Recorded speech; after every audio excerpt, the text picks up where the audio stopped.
경남 창녕에서 목숨을 걸고 맨발로 지붕을 건너 탈출한 9살 아이 소식부터 전해드리겠습니다. 아이는 병원에 있던 2주 동안 몸무게가 5kg이나 불어났다고 합니다. 건강을 되찾고 있는 것 같아 다행입니다만 한편으론 그동안 얼마나 못 먹었으면 2주 동안 이렇게 몸무게가 불어나나 안타까움이 앞서는데요. 전문가들은 가족들이 아이를 가족 구성원으로 여기지 않았던 것 같다는 분석도 내놨습니다. 먼저 배승주 기자입니다. 9살 A양이 구조될 당시 체중은 25kg입니다. 제대로 먹지 못해 몹시 말라 있었습니다. 빈혈이 심해 수혈까지 받았습니다. A양은 병원에서 안정을 취하던 2주 동안 체중이 5kg이 불었습니다. 지난달 29일 목숨을 걸고 지붕을 건너 옆집으로 탈출한 아이는 가장 먼저 굶주린 배부터 채웠습니다. 누룽지는 이제 먹다가 만든 적이 있었고요. 의붓 동생들은 상담 과정에서 A양이 쇠사슬에 목이 묶여 있었던 모습을 봤다고 진술했습니다. 이에 대해 어머니는 황당한 해명을 했습니다. 아이들이랑 강아지 놀이했다 이런 식으로 변명을 하시더라고요. 어느 부모가 목줄을 채워서 이렇게 하겠습니까? 이거는 말도 안 되죠. 의붓 동생들은 또 A양을 언니라고 부르지 않았습니다. 부모와 똑같이 A양 이름을 불렀습니다. 이는 A양을 가족 구성원으로 보지 않았다는 분석입니다. 어쩌면 사람으로도 취급하지 않았던 거 아니냐. 그런데 문제는 그런 부모의 태도를 보고 자란 아이들까지 결국 다 동일시를 하는 그런. 가혹한 학대로 온몸이 상한 곳이 없던 A양은 병원에서 치료를 받으면서도 쾌활한 모습을 보였습니다. 전문의들은 두려움을 회피하는 일종의 방어 기제로 보고 있습니다. A양은 어제 퇴원해 아동 쉼터로 옮겨졌지만 화상을 입은 상처는 여전히 치료를 받아야 합니다. 경찰은 자해 소동으로 병원에 입원했던 A양 부모를 이르면 내일 소환해 조사할 예정입니다. JTBC 배승주입니다.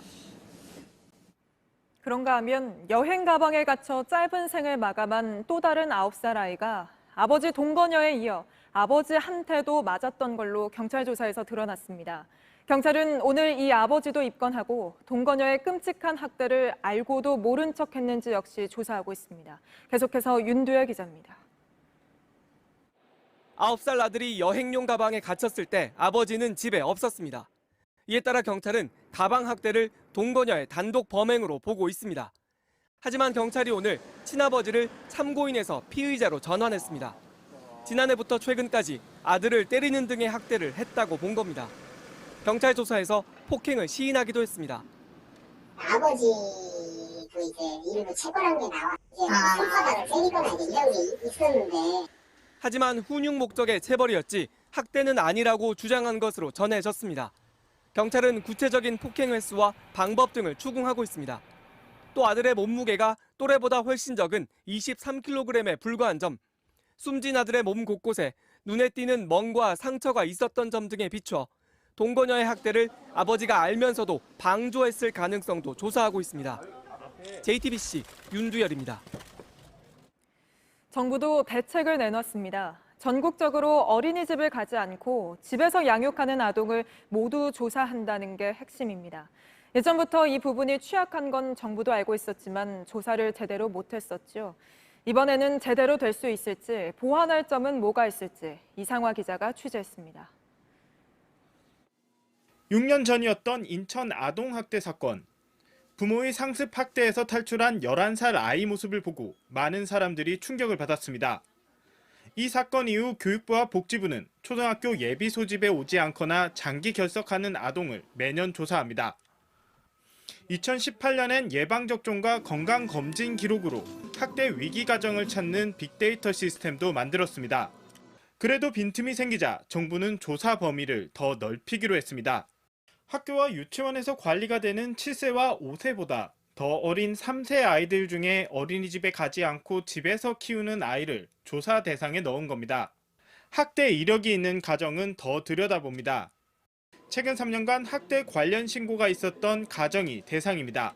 이렇게 해서 아동 학대가 확인되면 아이를 즉시 가정에서 떼어내는 방안도 추진됩니다.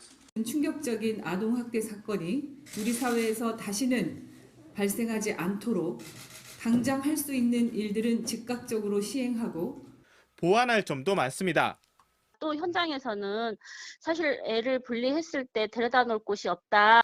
또 학대 가정에 제3자가 관여할 수 있는 법적 근거가 필요하다는 지적도 나옵니다.